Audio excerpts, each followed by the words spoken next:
Hey everyone. Every single day, we're leaving this huge trail of digital breadcrumbs behind us. That coffee you bought this morning, the article you just read, that late night scroll on your phone, it's all creating data. But here's the real question. What part of all that information is actually truly personally yours? Well, that's exactly what we're going to dig into. So, just for a second, think about it. What piece of data out there really singles you out? Is it your name? Maybe your email? Or could it be something you barely even notice, like the unique IP address of your phone? This is the absolute core of digital privacy. And trust me, it's way more complicated than it sounds. All right, to really get to the bottom of this, we've got to start with a clear definition. We need to know what actually makes a piece of data personal. Okay, so check this out. This is the official definition from the National Institute of Standards and Technology, or NIST. And the two magic phrases here are distinguish or trace and linked or linkable. This is so important because it's not just about one piece of data, right? It's about how a few different, maybe even innocent-looking pieces can be pieced together to point a giant flashing arrow right back at you. So let's put that in plain English. We're talking about the obvious stuff for sure, like your name or your social security number. But it's also things you might not even think about, like where your phone is right now, that IP address we mentioned, or even your fingerprints. The bottom line is, if it can be tied back to you, it counts as personal data. But here's the twist. Not all personal data has the same weight. I mean, your public work address is one thing, but your private medical history, that's a whole different level. This brings us to what we can call the spectrum of privacy. And this slide just lays it out perfectly. Over on one side, you've got sensitive PII. This is the stuff that, if it got out, could cause some serious damage. We're talking medical records, biometric data, you name it.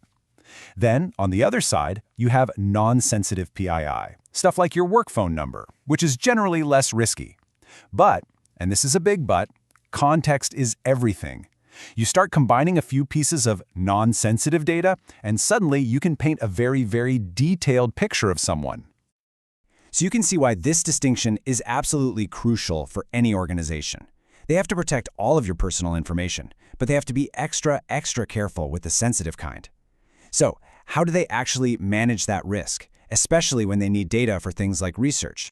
Well, they've got a whole privacy toolkit. First, there's de-identification. That's where they basically scrub out the obvious stuff, like your name from a data set. Then you've got anonymization, which is like de-identification on steroids. It strips out so much information that it's nearly impossible to ever trace it back to one person. And finally, there's aggregation, which just lumps everyone's data together into big, broad statistics, like 70% of users clicked here, completely removing the individual from the picture. Now, these techniques aren't just good suggestions. In a lot of places, they're actually the law. And that brings us to what is probably the most influential privacy rulebook on the entire planet, Europe's GDPR. The General Data Protection Regulation, or GDPR for short, pretty much set a brand new global standard for privacy. And here's the part that really matters. If a company, it doesn't matter if it's in California or Tokyo, handles the data of any citizen in the EU, it has to play by GDPR rules. Its reach is absolutely massive. And believe me, the GDPR has some serious teeth. If a company gets hit with a data breach, they have exactly 72 hours to let the authorities know. That's it. If they don't, they can face absolutely staggering fines. We're talking hundreds of millions, even billions of dollars. That kind of deadline really forces companies to have their act together. But maybe the most important thing is that it gives you, the individual, some really powerful rights. This includes the famous right to be forgotten, which literally means you can demand that a company delete your personal data. It was a game changer that really shifted the balance of power back to us, the users. Okay, so we've got the rules, we've got the regulations, but how do you actually build a system, an app, a website that respects all of this from the ground up? That is where engineering comes in, and NIST gives us a fantastic blueprint for it. So the first big idea is predictability. And really, it just means no surprises. When you use a service, you should have a really clear idea of how your data is going to be used. It's the absolute foundation of trust between a company and its users. Next up is manageability. This is all about putting you in the driver's seat.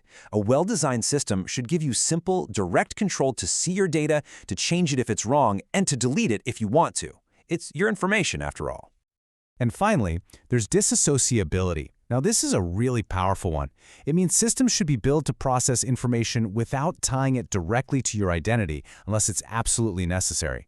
It's all about breaking that link between what happened and who did it. Okay, theory is great, but let's see how all these pieces, the definitions, the rules, the engineering principles, come together in the real world. So let's look at a case study. We'll call our fictional company HealthTrack. So HealthTrack is a healthcare app, which means they're handling some of the most sensitive data you can imagine: medical records, biometric info, the whole shebang. And now they want to launch in Europe, which means they have to be 100% compliant with GDPR, or they're going to face huge fines and completely lose their users' trust. The stakes are high. And here's their game plan. You can see how every challenge has a clear solution based on everything we've talked about. To protect that sensitive data, they encrypt everything. To launch in the EU, they have to appoint a specific data protection officer. To respect user rights, they build those manageability tools right into the app. And to prepare for a breach, they create that 72-hour response plan. It's a perfect roadmap. And this quote just nails the ultimate payoff. See, following these rules isn't just about avoiding getting in trouble. It's about building a product that people can actually trust. Good privacy isn't a burden. It's a feature. It's a competitive advantage.